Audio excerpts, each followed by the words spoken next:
இந்த வீடியோவில் ஆண்டவர் என்னை சந்தித்த அந்த சாட்சி, நான் எப்படி கிறிஸ்துவுக்குள்ள வந்தேன் அப்படிங்கிறத ஒரு சாட்சி. நான் இதுல முக்கியமா சொல்லிக்கொள்ள வேண்டிய ஒன்று என்னன்னு கேட்டீங்கன்னா, பெந்தகோஸ்தே திருச்சபையிலிருந்து நான் எப்படி ரட்சிக்கப்பட்டேன் அப்படிங்கிறத இந்த வீடியோவில் சொல்ல போறேன். எப்படின்னு முழுசா இந்த வீடியோவை பார்த்து நீங்க என்ன செய்யுங்க, என்னுடைய சாட்சியை எப்படின்னு பாருங்க. இது நிச்சயமா உங்களுக்கு பிரயோஜனமாகவும் இருக்கும். கர்த்தர் எப்படி ஒரு மனிதனை மீட்டெடுக்கிறார், எப்படியெல்லாம் அவர் இடைபடுகிறார் என்பதை ஒவ்வொருடைய வாழ்க்கை சாட்சியும் கூட உங்களுடைய பக்தியை விருத்தியாக்கலாம். அதனால் இந்த சாட்சியை முழுசா கேளுங்க. என்னுடைய 18வது வயதுல பார்த்தீங்கன்னா, ஆண்டவராகிய இயேசு கிறிஸ்துவை சொந்த இரட்சகராக ஏற்றுக்கொண்டேன். எனக்கு யாரும் சுவிசேஷத்தை அறிவித்து நான் ஏற்றுக்கொள்ளல. தற்செயலாக வேதாகமம் ஒன்று என் கையிலே கிடைத்தது. ஒரு மருத்துவமனைக்கு போயிருந்தேன், திண்டுக்கல்ல இருக்கிற அம்பிளிகை மருத்துவமனைக்கு. எல்லோரும் மருந்து வாங்கி கொண்டிருக்கிறார்கள், நானும் போய் மருந்து வாங்க நிற்கிறேன். யாருக்கிட்டையும் அவங்க வேதாகமத்தை கையில கொடுக்கல. என்னை மட்டும் உற்று பார்த்தாங்க. வாசிக்க தெரியுமா என்று கேட்டாங்க. அந்த சகோதரி வாசிக்க தெரியும் என்று சொன்ன உடனே ஒரு பைபிளை எடுத்து என் கையில கொடுத்தாங்க. ஒரு பெரிய மாற்றம் என் வாழ்க்கையில. ஏன்னா அது நாள் வரைக்கும் நாங்க மிகப்பெரிய ஒரு இந்து ஃபேமிலியில இருந்தவன் தான் நான். எங்க அப்பா 14 வருடம் சபரிமலைக்கு மாலை போட்டு ரொம்பவும் பயபக்தியாக பூஜை புலாஸ்காரம் என்கிற அடிப்படையில வாழ்ந்த ஒரு குடும்பம் தான். இருப்பினும் வாழ்க்கையில பல போராட்டங்கள் சுற்றி இருந்துச்சுதான். ஆண்டவர் எங்களுடைய குடும்பத்தை சந்தித்தார். என்னை மாத்திரமல்ல, என் குடும்பத்தையும் சந்தித்தார். என்னை தனியாக இப்படி வேதாகமம் கிடைக்கும்படி எனக்கு செய்தாரு. கையில் அந்த வேத புத்தகத்தை வாங்கின உடனே ஆண்டவர் மேல ஒரு அன்பு எனக்குள்ள பெருக்கெடுத்தது. அவரை அறிய வேண்டும் என்கிற தாகம் ஏற்பட்டது. அதுக்கப்புறம் என் ஃபேமிலி ஒன் பை ஒன்னா எல்லாரும் ரட்சிக்கப்பட்டாங்க. அடுத்தடுத்த வருடங்களிலே தேவ கிருபையிலே ரட்சிக்கப்பட்டாங்க. எங்க அம்மாவுக்கு ஒரு பெரிய அற்புதம் நடந்தது. இப்போது பார்த்தாலும் ஏதோ ஆண்டவர் இஸ்ரவேலின் சிறையிருப்பை திருப்பும் போது அவர்கள் சொப்பனம் காண்கிறது போல் இருந்தார்கள் என்று அவர்களுடைய அனுபவத்தை சொன்னது போல, எங்களுடைய வாழ்க்கையிலும் தேவன் எங்களை வந்து ரட்சித்தது வந்து ஒரு சொப்பனம் கண்டது போல் இருக்கிறது. எப்படி இப்படிப்பட்ட ஒரு விஷயத்திலிருந்து நாங்கள் எங்களுடைய மனமாற்றம் அடைந்தது என்று பார்க்கும்போது அது மிகுந்த எங்க வாழ்க்கையில் நடந்த மிகப்பெரிய அற்புதம் என்றால் எங்களுடைய ரட்சிப்பை சொல்லலாம். ஒவ்வொருடைய வாழ்க்கையிலுமே கர்த்தர் இப்படிதான் என்ன செய்யறாரு, ரட்சிக்கிறார். அவர் தேர்ந்தெடுத்து அவர் ரட்சிக்கிறார். அவருடைய கிருபை நம்ம என்ன செய்தது, மீட்டெடுக்கிறது. ஒரு மிகப்பெரிய வியாதியும் கூட என்னுடைய வாழ்க்கையிலே மாறினது. சின்ன வயசுல எங்க அப்பா சம்பாதித்த பணத்தெல்லாம் பெரும் ஒரு தொகை அந்த என்னுடைய வியாதியை நீக்கும்படியாக மருந்துக்காக செலவிட்டு கொண்டிருந்தாங்க. எப்போது கர்த்தர் என்னை அந்த வேத புத்தகத்தின் மூலியமாக சந்தித்தாரோ அப்போது இருந்த அந்த வியாதியை பெரிதளவாய் நான் முன்பு பாதிக்கப்பட்டது போல பாதிக்கப்படல. ஒரு அற்புத சுகத்தையும் கூட கர்த்தர் கொடுத்தார். அதை தாண்டி வாழ்வு மாற்றம் நிறைய பெற்றேன். ஒரு முரட்டு குணம் உள்ளவனாக இருந்தேன். ஆண்டவரை ஏற்றுக்கொள்றதுக்கு முன்னால கூட நான் வேலை பார்க்கிற கடையில ஒரு மிகப்பெரிய சண்டையில ஒருடைய முகத்தை எல்லாம் அடித்து கிழித்து விட்டேன். அந்த அளவுக்கு மூர்க்கத்துல இருந்த என்னை கர்த்தர் கிருபையாய் தொட்டார். ஆண்டவருக்குள்ள வந்த உடனே என்னுடைய குணாதிசயங்களிலே மாற்றத்தை என்னால் உணர முடிந்தது. அங்க இருக்கிற நான் வேலை பார்க்கிற ஸ்தலத்துக்கு பக்கத்துல ஒரு மிகப்பெரிய ஒரு ஆசி சபை. எனக்கு அப்ப சத்தியமெல்லாம் பெருசா தெரியாதனால இயேசுவை மாத்திரம் தெரியும், இது இயேசுவின் புத்தகம் என்பது தெரியும். அந்த வேதாகமத்தை எடுத்துக்கொண்டு அங்கேதான் முதலாவது சென்றேன். முதல் கிறிஸ்துமஸ் கோலாகலமாக அந்த பெரிய திருச்சபையிலே ஆர்சி திருச்சபையிலே கொண்டாடி கொண்டிருக்கிறாங்க. உள்ள இருக்கிறவங்க பூரா பாத்தீங்கன்னா பெரிய பெரிய பணக்காரர்கள் எல்லாம் கோட் ஷூட்டை போட்டு பந்தாவா மிகப்பெரிய சைஸ் ஒரு கேக்க சென்டர்ல வச்சுக்கிட்டு கிறிஸ்துமஸை கொண்டாடுறதுக்கு இருக்கிறாங்க. என்ன நினைச்சேன்னு தெரியல. அது வரைக்கும் எனக்கு அப்படிப்பட்ட தாட்டெல்லாம் வந்ததில்லை. வெளியே வந்தேன். அந்த பெரும் ஆலயத்துக்கு முன்பாக இருந்த அநேக பிச்சைக்காரர்களை பார்த்தேன்.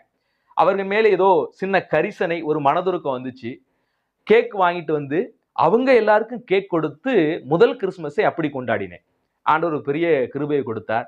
அதிலிருந்து அதுக்கப்புறம் எங்களுடைய ஊருக்கு வந்தேன். ஊருக்கு வந்ததுக்கு அப்புறம் பக்கத்துல இருந்த ஒரு திருச்சபை, பெந்தகோஸ்தே திருச்சபைக்கு தான் போக நேர்ந்தது. அங்கே போய் வசனத்தை கொஞ்சம் கொஞ்சமாக கற்றுக்கொள்ள, அவர்களோடு இசைந்து பல விஷயங்களில் ஈடுபட, ஆவிக்குரிய காரியங்களில் ஈடுபட, உண்மையிலேயே என்னை நன்றாக அவர்கள் ஆவிக்குரிய வாழ்க்கையிலே வளர்த்தார்கள் என்று சொல்லலாம். திருச்சபையினுடைய உபதேசங்கள் சில விகற்பமான காரியங்கள் இருந்தாலும் கூட என்னை அவர்கள் அந்த சத்தியத்தின் மேலே ஆவல் உள்ளவனாகத்தான் என்னை வளர்த்தாங்க. அப்படி சத்தியத்தின் மேலே ஆவல் உள்ளவனாக இருக்கிறபடினால்தான் நான் இருந்த அந்த பெந்தகோஸ்தே திருச்சபையினுடைய உபதேசமும் தவறு என்பதை நான் கண்டுகொள்ள முடிஞ்சிச்சு. இரண்டாவதாக கர்த்தர் அதிலிருந்தும் என்னை மீட்டார். முதலாவது ரட்சிக்கப்பட்டது கூட பெரிய விஷயம் இல்லை. இரண்டாவது இருந்து மீட்டார் பார்த்தீங்களா, அதுதான் மிகப்பெரிய பியூட்டி. வசனம் வசனம் வசனம் வசனம்தான் எல்லாம் என்று சொல்லி கொடுத்து வளர்த்தாங்க.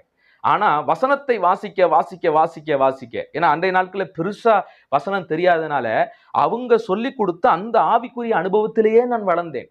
நானும் அவர்கள் சொல்லி கொடுத்த அந்நிய பாஷையிலே நானே கர்த்தர் நிரப்பி விட்டார் என்கிற அந்த ஒரு எண்ணத்திலே நிரம்பி பேசினேன். பேயெல்லாம் விரட்டி இருக்கிறேன், பிரசங்கம் பண்ணியிருக்கிறேன். எப்படி பெந்தகோஸ்தே திருச்சபையிலே அந்த ஆவியின் அனுபவத்தோடு ஊழியங்கள் எல்லாம் செய்தார்களோ அவர்களுக்கு கீழே இருந்து அத்துணை ஊழியங்களையும் செய்து கொண்டு வந்தேன். 10 வருடத்துக்கு முன்பாக கூட பயங்கரமாக ஒரு 2 மணி நேரம் வரைக்கும் நான் அந்நிய பாஷையிலே பேசியெல்லாம் செய்திருக்கிறேன். பேய்களை விரட்டி இருக்கிறேன் அர்த்தராத்திரியில போயெல்லாம். இப்படியெல்லாம் அநேக விஷயங்கள் நடந்தாலும் கூட அவர்கள் எனக்கு கற்றுக் கொடுத்த ஒன்றே ஒன்று, கர்த்தருடைய வார்த்தையை முக்கியப்படுத்தினாங்க. வேத வசனத்துக்கு ஒரு ரொம்ப இம்பார்ட்டன்ட் கொடுத்து என்னை வாசிக்க தூண்டினாங்க. ஆனா நான் தொடர்ந்து வேத வாக்கியத்தை ஆராய்ந்து வாசிக்க வாசிக்க வாசிக்க பல புத்தகங்களை கொடுத்து வாசிச்சாங்க. திருச்சபை வரலாறு புத்தகங்களை வாசித்தேன். இஸ்ரவேலுடைய பின்னணியை குறித்து வாசித்தேன். இன்னும் பல பரிசுத்தவான்களுடைய ஆவிக்குரிய எல்லா புத்தகத்தையும் வாசித்தேன். வேதத்தையும் ஒப்பிட்டு வாசிக்க வாசிக்க அந்த பெந்தகோஸ்தே திருச்சபையில இருக்கிற தவறான உபதேசங்களும் எல்லாம் அப்படியே வெளிச்சமா எனக்கு தெரியுது. அவங்க என்னென்ன தவறான உபதேசம் செய்யறாங்க, அவங்க கொடுக்கிற வாக்குத்தத்தங்கள் எவ்வளவு போலியானது, அப்படியெல்லாம் மாசமோ வார வாரமோ ஆண்டவர் வருடா வருடமோ வாக்குத்தத்தம் கொடுக்கிறது இல்லை என்பதை நான் நான் பார்க்க நேர்ந்தது. அது மாத்திரம் அவங்க பேசுற அந்த அந்நிய பாஷை எத்தனை போலித்தனமானது என்று கண்டுபிடிச்சேன். ஏன்னா பைபிள்ல சொல்லப்பட்ட அந்நிய பாஷை அப்போஸ்தலர் 2ஆம் அதிகாரத்திலே அந்த 120 பேர் மேலையும் இறங்கி வந்த ஆவியானவர் அவர்களுக்கு தந்தருளின் அந்நிய பாஷை மற்றவர்கள் பேசுகிற மொழி என்பதை வேதத்திலே தெளிவாக பதிவு செய்யப்பட்டிருக்குது. ஆனா இன்னைக்கு எல்லாரையும் நான் பார்க்கிறேன், அவங்கவங்க வாய்க்கு என்ன வந்ததோ அது ஏதோ ஆவியானவர் கொடுத்தார் என்று பேசிக் கொண்டிருக்கிற நிகழ்வை பார்த்தேன். அப்புறம் ரட்சிக்கப்பட்ட கூட்டத்துக்குள்ளேயே ரட்சிக்கப்பட்ட பாஸ்டர்லாம் போய் இன்னர் ஹீலிங் எடுத்துட்டு இருக்கிறாங்க பெந்தகோஸ்தே திருச்சபையில. மறுபடியும் அடி வயித்துக்குள்ள பாவம் இருக்கும். ஆண்டவரை என்னைக்கு விசுவாசிச்சோமோ அன்னைக்கே நம்ம பாவமெல்லாம் போச்சுன்னு வேதம் சொல்லுது. தெளிவாக வேதம் சொல்லப்பட்டிருக்குது. எப்போது நம் கர்த்தராகிய இயேசு கிறிஸ்துவை விசுவாசிக்கிறோமோ, அவருடைய மரணம் எனக்காக என்று நம்புகிறோமோ, அன்றோடு நம் பாவங்கள் எல்லாம் தொலைந்து விட்டது. பின்பாக நாம் பாவம் செய்தோமானால் தேவனிடத்தில் ஒப்புரவாகி மன்னிப்பு கேட்கணும், அவ்வளவுதானே ஒழிய அடி வயித்துல பாவம் இருக்கு அப்படின்னு அவங்க செய்கிற உபதேசத்தை பார்த்தேன். சிரிப்பு உபதேசத்தை பார்த்தேன். சிரிச்சு சிரிச்சு சிரிச்சு சிரிப்பு ஆவி, சிரிப்பு அபிஷேகம் அப்படின்னு சொல்லுகிற அந்த ஒரு போலியான விஷயங்களை எல்லாம் பார்க்க நேர்ந்தது. நீ கொடுத்தா தான் நீ ஆசீர்வதிக்கப்படுவ, நீ நிறைய விதைக்கணும், உற்சாக காணிக்க, அப்புறம் தசமபாக காணிக்க, பொருத்தனை காணிக்க, இப்படின்னு ஏகப்பட்ட காணிக்கை முறைமைகளை பெந்தகோஸ்தே திருச்சபையில மக்களுக்குள்ள திணிச்சு வைக்கிறதெல்லாம் பார்க்க முடிஞ்சிச்சு. ரொம்ப மக்களை மற்றவங்களெல்லாம் காட்டிலும் ரொம்ப பரிசுத்தவான்கள். ஆர்சி சபை விக்கிரக ஆராதனை செய்யறாங்க, பாரம்பரியத்துக்குள்ள கிடக்குறாங்க. சிஎஸ்ஐ சபையும் ஐயோ உங்க வசனத்துக்கு முக்கியத்துவமே கொடுக்க மாட்டேங்கிறாங்க, அவங்க சபையில தூங்கி வெளிவாங்க, எல்லா பாரம்பரிய திருச்சபைகளும் வசனத்தை விட்டு விலகி இருக்குதுன்னு சொல்ற அவங்களே இவங்க எல்லாத்த காட்டிலும் வசனத்தை விட்டு தூரமா இருக்கிறவங்க அவங்கதான். இதை எல்லாம் எப்ப நான் கண்டுபிடிச்சேன்னா, வசனத்தை ஆராய ஆராய ஆராய எனக்கு இதெல்லாம் தெளிவா தெரியுது, என்னப்பா இப்படி செஞ்சுக்கிட்டு இருக்காங்க அப்படின்னு. இன்னும் அடுக்கி கொண்டே போகலாம் அவங்க எந்தெந்த விஷயத்துல எல்லாம் முரண்பட்ட கருத்தா இருக்கிறாங்க. பழைய ஏற்பாடுல யாருக்கோ எவருக்கோ சொல்லப்பட்ட வாக்குத்தத்தம் எல்லாம் கொண்டு வந்து போலியாக இந்த விசுவாச மக்களுக்கு இந்த மாசம் உனக்கு கொடுக்குறாரு, இந்த வருடம் உனக்கு கொடுக்குறாரு, அப்போ அந்த வாக்குத்தத்தத்தை அட்டையை எடுத்துட்டு வரும்போது காணிக்கையை போட்டுட்டு தான் தூக்கிட்டு போகணும் அப்படின்னு சொல்லி நியாயப்பிரமாணத்துல இருக்கிற எல்லா விஷயத்தையும் இன்னைக்கு திருச்சபைகளை கொண்டு வந்து மக்கள் மத்தியில திணிக்கிறது. நாங்க லேவியருங்கிறது, நாங்க ஆசாரியருங்கிறது, நாங்க அதுங்கிறது இதுங்கிறது, எங்களுக்கு விரோதமா பேசக்கூடாதுங்கிறது, இப்படி 1008 வேத புரட்டல்களை என்னால பார்க்க முடிஞ்சிச்சு. இன்னைக்கு லேவியர் முறைமையோ ஆசாரியர் முறைமையோ இல்லை. கர்த்தராகிய இயேசு கிறிஸ்துவை ஏற்றுக்கொண்ட எல்லாரையும் தேவன் அப்படிப்பட்ட ராஜாக்களாக, லேவியர்களாக, ஆசாரியர்களாக மாற்றி இருக்கிறார் என்று வேதம் சொல்லுகிறது. எத்தனையோ வேத புரட்டு சம்பந்தம் இல்லாம பல வாக்குத்தத்த வசனங்களை எடுத்துக்கொண்டு வந்து மக்களுக்கு கொடுக்கிற நிகழ்வை எல்லாம் பார்த்தேன். வசனம் ஒண்ணு சொல்லி இருக்கும், இவங்க இதையோ ஒன்ன கப்சாவா அடிச்சு விட்டு மக்களை வஞ்சிக்கிற உபதேசங்களை பெருவாரியாக இந்த பெந்தகோஸ்தே திருச்சபைகள்ல என்னால பார்க்க முடிஞ்சு. விக்கிரகத்தை வழிபடத்தான் இல்லை ஆர்சி சபை செய்யற மாதிரி. ஆனா இவங்க என்ன செய்யறாங்கன்னா, பொருளாசை என்கிற விக்கிரகத்தில் விழுந்து கிடக்குறாங்க. காசு காசு காசு காசு, காசுக்காக ஜெபம், காசுக்காக வாக்குத்தத்தங்கள், காசுக்காக வீடு சந்திப்பு, காசுக்காக கேரல் ரவுண்டு, காசு எங்கு போனாலும் இங்க காசு விளையாடுகிற விஷயத்தை என்னால கவனிக்க முடிந்தது. பல திருச்சபைகளை நோக்கி பார்த்ததுல இதான் தெரிஞ்சு. பாஸ்ட் மீட்டிங்ல கூட பெந்தகோஸ்தே திருச்சபையில நான் போயிருக்கும் போது எப்படி விசுவாசிகள்கிட்ட பால் கறக்கலாம் என்றுதான் பாடம் எடுக்கிறாங்க. நான் போயிட்டு இதை என்னடா இது கூத்தா இருக்குன்னு சொல்லிட்டு வந்துட்டேன். அப்பேற்பட்ட ஒரு விஷயத்தையெல்லாம் பார்த்துதான் நான் வெளியே வந்துட்டேன் இன்னைக்கு. அதனாலதான் நீங்க என்ன திருச்சபைன்னு கேட்டா அவங்க என்ன நினைக்கிறாங்கன்னா, ஆர்சி திருச்சபையா, சிஎஸ்ஐ திருச்சபையா, பெந்தகோஸ்தே திருச்சபையா அப்படின்னு கேட்கிறேன். ஐயா, இந்த திருச்சபை எதுவுமே நான் இல்லை. நான் வேதத்தை சார்ந்தவன், கிறிஸ்துவை சார்ந்தவன். நான் ஒரு கிறிஸ்தவன், கிறிஸ்துவை பின்பற்றுகிறேன், வேத போதகனாக வேதத்தை எடுத்து போதிக்கிறேன், அவ்வளவுதான். நான் ஆர்சியோ, சிஎஸ்ஐயோ, பெந்தகோஸ்தே திருச்சபையோ இல்லை. இந்த எந்த டினாமினேஷனும் பரலோகம் போவதும் இல்லை.